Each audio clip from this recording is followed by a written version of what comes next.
No se diga más. No se diga más. Por Top Latina. Mire, vamos a darle la bienvenida a nuestro... ¿Usted tomó nota, doctor? Sí, eso es lo que estaba haciendo. Recuerde que usted va a Santiago este fin de semana. Sí, lo tengo pendiente. Miren, vamos a darle la bienvenida a uno de los abogados más destacados de este país, a pesar de su juventud, y que siempre recibimos aquí con mucha alegría, porque nos ayuda a entender mucho más claramente todo lo que tiene que ver con el aspecto jurídico de este país, que todos los días tiene un tema nuevo. Y precisamente hablábamos de la decisión del Tribunal Constitucional del día de ayer, y para ello invitamos al doctor Francisco Álvarez Martínez. Doctor, bienvenido. Muchas gracias por la invitación y la deferencia basada en el cariño, no en la realidad. Francisco, cuéntanos. O sea, yo decía hace un ratito que a mí en lo personal me parece que es una pérdida de tiempo que la principal corte de este país esté analizando lo de los motes y los sobrenombres, porque además estoy seguro que se va a convertir en un boomerang para quien lo introdujo el recurso, como para todos de aquí en adelante, porque entonces ahora se van a ver obligados comunicadores, periodistas, medios en general, a mencionarlos por nombre y apellido. Ya no será el caso Medusa, pero seguirá siendo el caso de Jean Alain Rodríguez, siempre ligado a ese caso de corrupción hasta que no haya una sentencia definitiva. Pero bueno, usted es el que sabe de esto. ¿Cómo lo ve? Bueno, lo primero es que nosotros tenemos una costumbre de adoptar terminología que no se utiliza aquí, importarla, porque aquí nadie nunca le ha dicho mote a eso. Eso es un comentario con el que comienzo, porque yo le voy a decir la verdad. Yo soy una persona que más o menos me mantengo leyendo y yo nunca había escuchado, lo tuve que googlear. Pero quizás eso es un problema de ignorancia propia, ¿verdad? Yo tengo toda la mañana aquí preguntando, ¿cómo es que es mote? Sí. Pero ¿Cómo mote es es que una mote? palabra No, y lo dice, conocida, pero lo dice no en que el se tweet. usa Aquí nadie la en el usa. argot No, popular, pero nadie es la usa. una palabra Nadie la conocida. usa. No, Aquí pero se lo le dice dice- sobrenombre, se le Pero- dice apodo. Pero siendo justo en el tweet del Tribunal Constitucional dice sobrenombres o motes. Claro, pero la decisión habla de mote. Bueno. Pero eso tiene una razón que por eso hago el comentario. Y es Ah. que una de las cosas que nutre el Tribunal Constitucional en esa decisión es el derecho comparado. Especialmente decisiones de Latinoamérica y de la Corte Suprema y la Corte Constitucional de Colombia, que donde sí hace un poco más de sentido esa terminología. Ahora, dicho eso, que era un comentario al margen, nosotros tenemos que interpretar, número uno, el Ministerio Público, cuando inició la gestión de la magistrada Miriam Germán, que coincide con el primer periodo del presidente Abinader, inició con una ejecución de lo que está bajo su control, bajo el control de la Procuraduría, de la Procuradora Fiscal, de la forma en la que va a organizar el esquema de la lucha contra el crimen. Esa famosa línea que se genera desde la Procuraduría fue orientada a la lucha contra y pongo yo entre comillas, no por bueno o por malo, sino porque así fue que se llamaba, la lucha contra la corrupción, y se hicieron una serie de procesos judiciales que involucraban funcionarios del pasado gobierno. Funcionarios y relacionados del pasado gobierno. Cuando se comenzó a utilizar esa forma de nomenclatura cosmética, de cómo le van a llamar a los casos, se eligieron unos nombres o unos motes, mejor dicho, que no necesariamente eran técnicos. No, yo no diría No ni hacían técnicos. referencia. No era el caso Buen Corazón, no era Sí. el caso Hombre Inocente. Ah, claro. Y se hizo, digamos, se eligieron unos nombres, Pulpo, Calamar, Medusa, hay varios. Que dicho sea de paso, ¿cómo se llamaba el de la lotería?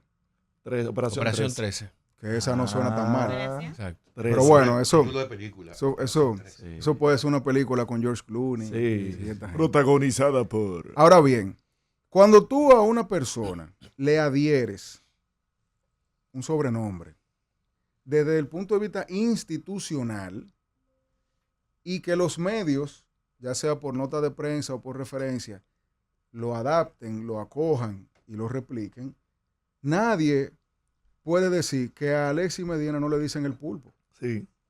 Lamentablemente. Y si Alexis Medina mañana sale libre por extinción o porque se le reconozca su inocencia o lo que sea, A él nadie le va a quitar el sobrenombre de Pulpo y los hijos pulpitos. Esa es la Programa realidad suyo, dominicana. doctor. Esa es la realidad No, dominicana. y yo te voy a decirte una cosa. El pulpo eléctrico, que es el otro caso. Sí, Ajá. sí. Medusa, Cuñado. que es Jean Alain. Todo el mundo sabe que es el caso de Jean Alain. No estamos Claro. hablando de personas desconocidas que si no se hubiese expuesto su nombre, nadie iba a saber quiénes son. Claro. Sí. Entonces, lo que hace el Tribunal Constitucional, que ayer estaba yo teniendo esa discusión en un grupo de WhatsApp, porque decía un reconocido y querido abogado, familia mía, decía, bueno, por eso le va a explotar en la cara al imputado por lo que usted dice, de que ahora se le va a vender el nombre en público. Y yo lo que le dije fue, pero son los mismos imputados que están rogando que se deje de ponerle ese tipo de claro. calificativo. Y antes era Óyeme. caso Medusa, que en el que está imputado Jean Alain Rodríguez. Pero que, óyeme, al final del día, y yo por eso saqué la parte que a mí más me gustó de la sentencia. decisión, que es el párrafo BBBB. Qué duro, Franchi. Deberían traerlo más. Me tenían votado. Oigan esto. Se deduce que la carga emotiva intensa que contiene una denominación o expresión puede tener en algunos casos efectos jurídicos nocivos, ya sea para un particular como para la colectividad, como es el caso objeto del análisis, donde el término peyorativo causa desmérito y humillación para el accionante, constituyendo esto un trato degradante para su persona, lo cual es sancionado por el Tribunal Constitucional. Lo que está diciendo el TCE, señores, ustedes pueden llamarle a su caso como ustedes quieran. Por ejemplo, en mi oficina yo tengo proyectos y tengo casos que yo le pongo nombre. Porque es más fácil tú cuando estás trabajando en equipo decir, tráigame el proyecto Maremoto, por ejemplo, como tengo uno yo, pero tráigame el proyecto Maremoto. Y ya, yo no tengo que estar dando tantas explicaciones, pero eso es interno. Claro. Jamás en la vida yo voy en una audiencia a decirle a un imputado Maremoto, para seguir con el mismo ejemplo, o un cliente. El Ministerio Público siempre, y lo ha hecho, siempre ha tenido la libertad de denominar sus operaciones como le dé su gana, porque todo eso responde a una parte operativa interna de la institución o de mi oficina. Así como ustedes pueden aquí, fuera de aire, decirle a un caso de una forma y cuando van a hablar le dicen de otra forma. O a alguno de nuestros compañeros. O a alguno de sus compañeros. Ahora, el clamor que se elevó ante el Tribunal Constitucional, que lo han elevado diferentes imputados, y que han tenido éxito en rangos inferiores, en los jueces de instrucción especialmente, ya manda un mensaje que genera un golpe de choque en toda la comunidad jurídica, porque eso es un mandato vinculante del Tribunal Constitucional, que tiene una naturaleza muy distinta a la de la Suprema Corte de Justicia, en un elemento que para mí es el más importante, que es cómo vincula a las instituciones públicas de nuestro país. Entonces, a partir de esa sentencia, hoy ya un Ministerio Público no puede llamarle Medusa al caso que hasta ahora le han llamado Medusa. ¿A qué tú te refieres con esa diferencia que tú marcas entre la Suprema y el TC para la audiencia? Claro. Aplatáname eso. El Tribunal Constitucional, como su nombre lo anuncia, tiene una naturaleza que trasciende el derecho. Ahí no se juzga si tú eres bueno o malo. Ahí lo que se juzga es si hay prerrogativas constitucionales que fueron violentadas o que debieron ser aplicadas. Okay. Literalmente es garantías constitucionales. Por eso, para tú llegar al TC, esa es la puerta de entrada, no hay otra. Yo puedo ir a la Suprema Corte de Justicia porque un tribunal se equivocó, porque un tribunal falló de manera equivocada, porque un tribunal aplicó el artículo 15 y no el artículo 16. Pero para yo llegar al TC, yo tengo que denunciar una violación a mis derechos fundamentales de índole constitucional o procesal derivado de lo constitucional. Y por eso es que cuando la sentencia sale, eso tiene un golpe de choque que permea a todas las instituciones y a todos nosotros. Los precedentes jurisprudenciales del TC son vinculantes y en consecuencia, hoy el Ministerio Público ya tiene que tener otro discurso. Pero además de eso, cuando uno lee la decisión, eso tiene un reproche. La decisión el área se regó ayer. Probablemente ni yo la he leído completa. Pero cuando uno lee la parte, vamos a decir, donde el Tribunal Constitucional hace su reflexión, también está mandando o no está mandando, le está dando un boche, me parece a mí, al Ministerio Público, que ya a partir de ahora debe cambiar esa política criminal del Estado, que hasta ese punto había sido además del proceso, por cargarlo de un elemento subjetivo vinculado a un mote. Claro. Y yo le voy a decir... Cosa que es peligroso porque tú estás generando una culpabilidad, una culpabilidad antes de una condena. Señores, el caso 13, número 13, el caso, Operación 13. la operación 13, no tiene ningún tipo de elemento que se le pueda adherir al imputado o a los imputados. A nadie le dice 13 a ese hombre. Embonado de que ¿dónde que vive el 13? Sí, a nadie le dice 13 y a ningún caso le ponen el osito de operación osito, que es caso osito de peluche. O operación Cancillería, operación Ministerio, o sea, un nombre genérico. Entonces, Claro. lo que se estaba exigiendo ahí, honestamente lo digo, porque yo he estado de un lado y de otro, yo se lo digo honestamente, los ciudadanos que son afectados por ese tipo de calificativos, que se le adhieren a su persona, y más en un país como este, que viven haciendo, sabrá Dios cuánta caricatura, cuánta meme, cuántos relajos, ellos y la familia, eso es lesivo y es innecesario, no cumple un rol. Y además, el reproche, y ahí eso hago un comentario, el reproche es a la institución. Ustedes, los que son periodistas, los que ejercen la comunicación, etcétera, esto no es algo, esto es algo sugestivo. Si yo fuera periodista, por ejemplo, yo dejara de decirle el caso Medusa, o quizá nunca se lo hubiese dicho, pero quiero decir, yo tomaría el consejo porque me hace sentido. Pero esto no es algo que en teoría, y esa es mi percepción, a ustedes le aplica desde el punto de vista procesal, como le aplica al Ministerio Público, órgano persecutor. Claro, a Máximo no lo pueden juzgar por llamarle caso Medusa. No, porque Máximo está haciendo un ejercicio de su derecho de defensa, y si alguien se siente vulnerado, pues entonces tiene los mecanismos jurídicos para decirle a Máximo, deja de hacer eso, y si Máximo quiere seguir haciéndolo, él tiene la forma también de contrarrestar eso, y como sabemos, llega a un tribunal donde nunca va ni para adelante ni para atrás. Pero una cosa, Franchi, esto de alguna forma, porque como yo lo veo de nuevo, es como un ejercicio de objetividad y apego a los derechos constitucionales del tribunal, pero cualquiera pudiera verlo, el que sea promotor del accionar del Ministerio Público en los últimos años pudiera verlo como un golpe a la magistrada Yanni Berenice, que es quien encabeza el Ministerio Yo le voy a decir Público lo que ahora. yo creo. La magistrada Yanni Berenice tenía, o sea, estaba la procuradora Miriam Germán, que era quien dirige la política criminal, quien dirigía la política criminal del Estado. Yo siento que quizás quizás entre la magistrada Yanni Berenice y la magistrada Miriam Germán pudiese haber, entre comillas, algún tipo de responsabilidad sobre cómo denominar o permitir que los procuradores adjuntos denominen los casos de X o Y forma. Pero la institución como tal es la que en teoría también promovió esa línea de comunicación. ¿Por qué? Porque si bien es cierto que en un tema jerárquico tú pudieras decir, bueno, doña Miriam lo permitió, o Jenny lo permitió, o el magistrado Camacho lo permitió, lo promovió, lo que sea, el mandato es a la institución completa. Lo que parece era un nombre interno de manejo del expediente, desborda la institución y se vuelve el nombre del caso, al punto de que hay tribunales que lo ponen entre paréntesis, en un rol de audiencia. Eso no es espontáneo tampoco. No, claro, pero lo que digo es que lo importante de esa decisión es que en un tema que ha sido tan cacareado, que se ha discutido tanto, que hay muchos abogados que se lo han cargado arriba, porque en este caso me parece que fue de la defensa del ex procurador, que lo promovió, que hasta este punto me parece que se lo habían rechazado en grados inferiores. Pero ya, entre comillas, ya se acabó el tema con esto. O sea, ya eso es algo que debió quedar ahí. ¿A qué hora se recorta usted y en qué barbería?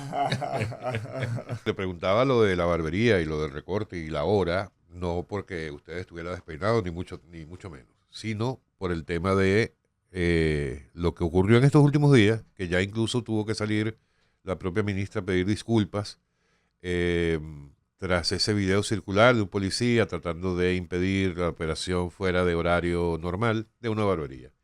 ¿Es correcto o no es correcto que usted como barbero, para colocar el mismo ejemplo, pueda estar trabajando incluso 24 horas? Yo voy a partir de lo que creo, ¿verdad? Estoy especulando.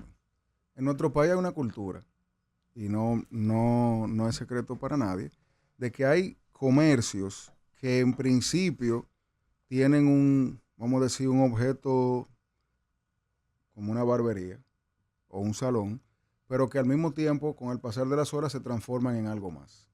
Eso es común, no es un tema siniestro, es que si en un punto comercial de un sector popular, tú tienes una barbería que tiene un espacio, que tiene 3 entradas, y que tú puedes a las 8 de la noche meterle silla Claro. o recibir gente y hay un aire acondicionado y vender trago, pues eso es tu maximizar la eficiencia y productividad del comercio. Eso es algo normal aquí.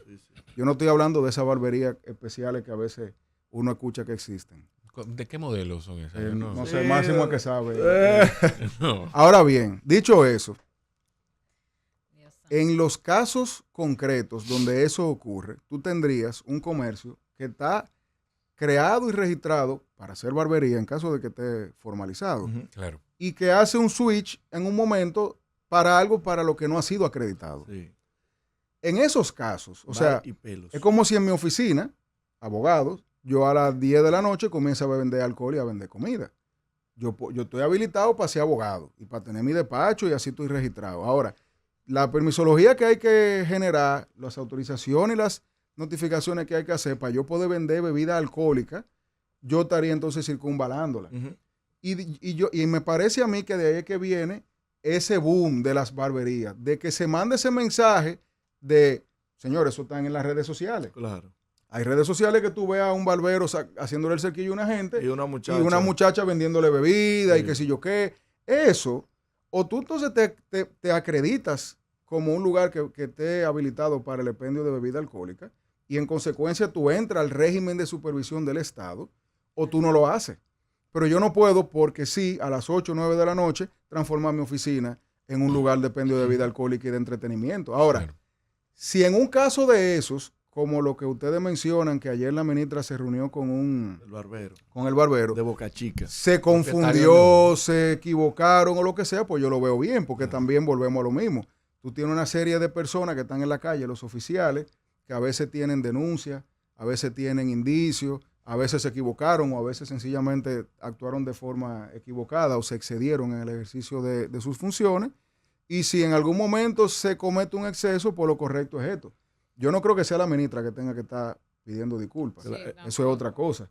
Pero si ella... Digo, decide- ella fue que tuiteó y Claro, hizo la acusación. Por eso digo, si ella hizo eso fue porque ella entendió que le tocaba a ella. Pero eso yo creo que incluso debe ser tratado claro, a un nivel el inferior. director de ¿no? la policía. No a nivel de la... O el director de la provincial, por ejemplo. Pero hay temas referentes a este mismo ministerio que ha emitido resoluciones de ciertas prohibiciones que riñen con las libertades públicas y los derechos fundamentales. Por ejemplo, en Semana Santa se hizo viral ella misma por haber prohibido las fiestas en la playa.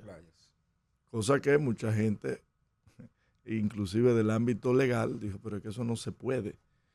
¿Cómo es posible que desde ministerios se esté promocionando y promoviendo de que yo tengo toda autoridad y actúo como si estuviera en un estado de excepción?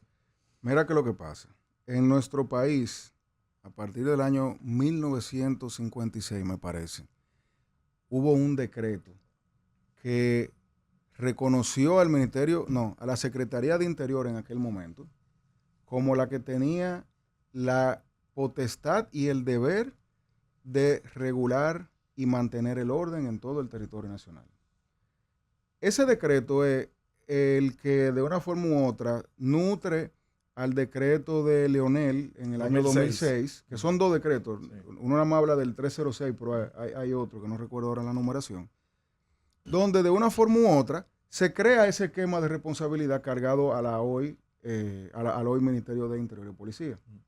Entonces, la Constitución en el artículo 8, 128 y 2 o 3 artículos más, confiere al Estado, y entonces derivado al Ministerio de Interior, una responsabilidad sobre el mantenimiento del orden, que por interpretación llega a muchos otros lugares.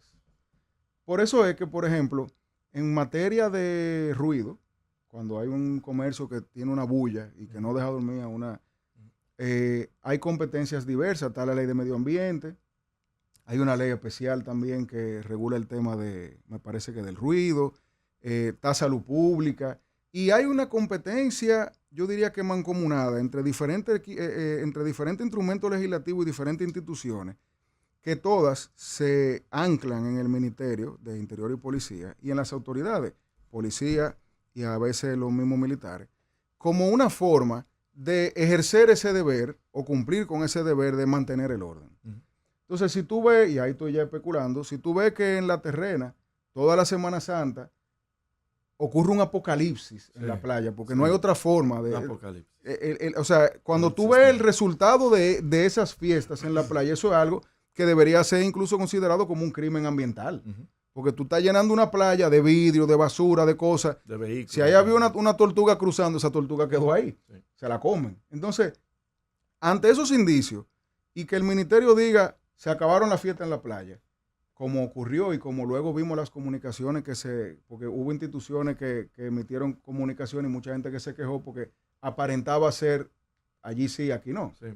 Sin embargo, yo creo que todo eso nace de ese deber de mantener el orden que de forma derivada, Constitución, instrumentos legislativos especiales y el decreto le cargan al ministerio, y que para mí lo que debe generar es una discusión de qué queremos. Incluso en el grupo que tú y yo compartimos, que yo he hecho encuestas, yo la hago en ese sentido, porque yo me puse a pensar, yo dije, bueno, pero ¿qué es lo que la gente quisiera? Porque esto es lo que hay que sentarse como sociedad con el Estado y decir, ok, ¿qué nosotros estamos dispuestos a ceder como sociedad para vivir tranquilos? Porque si ustedes me preguntan a mí, yo no quiero al lado de mi casa un bochinche que no me deje dormir o que me levante al niño. Sí. Mucha gente vive así y mucha gente no tiene el instrumento para quejarse porque le tiene miedo al dueño del negocio. Claro. Tú vas a los barrios y esa gente no le van a decir a los 2 o 3 colmadones que están activos hasta las 7 de la mañana que se callen porque lo matan o le dan una golpeada. Sí. Entonces la autoridad tiene que ver el problema e intervenir, y eso es lo que yo entiendo está haciendo. Pero para mí, a raíz de todas estas discusiones que se están teniendo, lo que tenemos que generar un diálogo y sentarnos en una mesa y decir, ¿qué tú quieres? ¿Qué tú quieres? ¿Qué tú quieres? ¿Qué tú quieres? Y después los empresarios, no, pero yo tengo que vender. Bueno, pero tú te metiste en una zona residencial. Aquí nosotros tenemos edificios de apartamentos. Y para lo que tú quieres, tiene que tener estos sacrificios. Por eso yo te digo, existe un marco que, si tú me preguntas a mí, a Francisco, no es el mejor. Yo siempre he pensado que se debe generar un proyecto de ley, que hay varios en el Congreso rodando, que no son malos, que lo que hay es que discutirlo, y por eso el consenso ahora es que hay que hacerlo. Nosotros tenemos que juntarnos, nosotros los actores reales, juntarse, ver, preguntar. Abinader tiene su canal de WhatsApp. Que encueste por ahí, que no es una encuesta, es como un sondeo. Y buscar la forma de entender qué es lo que la ciudadanía crea, porque ese balance entre mis derechos particulares y la esfera de derechos generales tiende a ser evaluado y se acomoda. Por eso, muchos de nosotros, incluso en los barrios, personas que no tienen voz, pero que pudieran en algún momento agruparse y generar esa voz, probablemente no van a querer que al lado de su casa o al lado de su colegio, al lado de las universidades o al lado de su trabajo tengan un sitio donde constantemente haya gente bebiendo, fumando y en desorden. Ahora mismo yo, para venir para acá, ya había un sitio en la Gustavo 24 horas, que estaba saliendo gente ahora, que yo dije, pero ¿y cómo una gente sale un jueves a las 7 de la mañana? Una locura. Como y tú llevando a tu niño a la escuela viendo ese contraste. Pero entonces ese sitio no está al lado de un apartamento, no está al lado de una casa, está en un sitio que yo lo pudiera considerar comercial.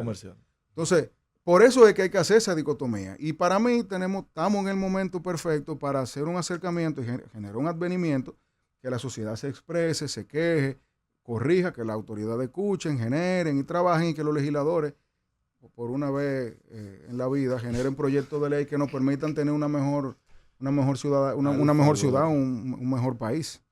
Tú, como abogado, Franchi, a propósito de los proyectos de ley, ¿qué tan eficiente que llevemos, yo no sé cuántos proyectos o anteproyectos llevamos ya con tema de infraestructuras y edificaciones que se han presentado? Ya antes de ayer hubo otra diputada que yo no sabía que estaba en el Congreso. Tú te metes en la página de información legislativa del Senado, que es para mí la más fácil, porque te lo pone por orden de entrada. Y hay como 8. Porque entonces nuestros legisladores son populistas. Ven una brecha y de una vez quieren brillar. Óyeme, ¿tú crees que tú puedes agarrar un tema tan técnico, tan complejo como eso, y tú inventarte la rueda en pleno año 2025? Claro. No, señor. Así como en la comunicación, la inmediatez ha dañado la labor legislativa. Ustedes leen esos proyectos y hay proyectos que tienen 2 páginas y media. Sí. ¿Cómo un legislador imprime eso y ningún asesor, porque tienen asesores, le dice, maestro, no, espérese, vamos a sentarnos, vamos a preguntarle a ChatGPT, que paguen el ChatGPT Premium, que lo pongan en Deep Research, que le pongan las problemáticas y le va a sacar un proyecto de ley mejor. Claro. Pero nosotros tenemos que dejar, y eso es un problema de la ciudadanía, yo siempre lo he dicho, tú sabes que yo vivo criticando a los legisladores, hasta los amigos míos. El problema es la ciudadanía, que no pasamos factura a los legisladores tibios o los legisladores que no hacen lo que tienen que hacer. Porque nosotros aquí tenemos que tener una ley que nos permita a nosotros no solamente evitar que suceda lo que pasó, que no había, pienso yo, humildemente, no había una estructura de supervisión realmente funcional que hubiese podido detectar eso. Porque nadie ha ido a mi oficina a detectar nada. Nadie ha ido a mi apartamento a ver si todo está bien. Pero ahora es el momento de generar eso. Pero eso tiene que ser con todos los expertos y toda la gente que sepa y experiencia internacional y que vengan lo que hacen en Chile, lo que hacen en Argentina y lo que hacen en Dubái. Vengan todos esos tigres para acá. En eso es que hay que gastar dinero. Y a propósito, Franchi, que yo me he ocupado de que las personas que perdieron algún familiar en la fatídica tragedia del 8 de abril en el Jet Set, tengan o puedan llevar o tener la representación de abogados que puedan llevar el caso a buen término. Yo como en el caso hipotético que soy perdí un familiar allí, ¿qué debo buscar en un abogado, en una ayuda profesional? Bueno, o cosas que yo deba tener que me genere un warning, ¿no? El tigre es lo que quiere aprovecharse. No, eso es muy complejo porque así mismo vemos muchos abogados oportunistas porque la clase, somos humanos y tú te das cuenta de que hay mucha gente que de una vez está tirando la red.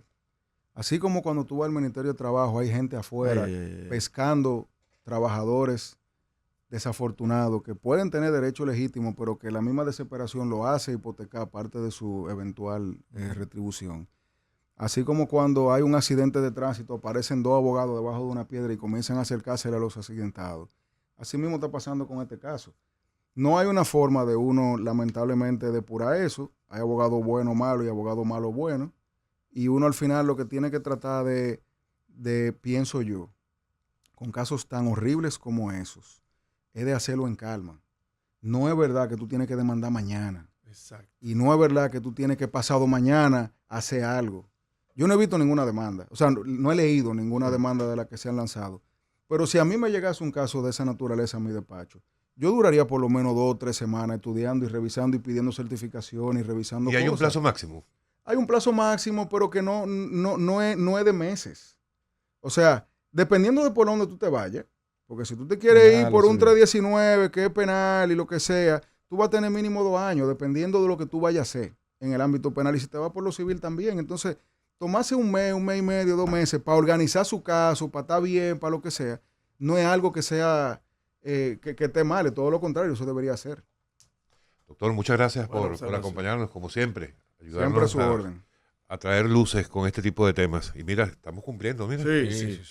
Siempre fieles. Amigos, estamos en No Se Diga Más a través de Top Latina. Gracias al doctor Francisco Álvarez Martínez. No se diga más. No se diga más. Por Top Latina.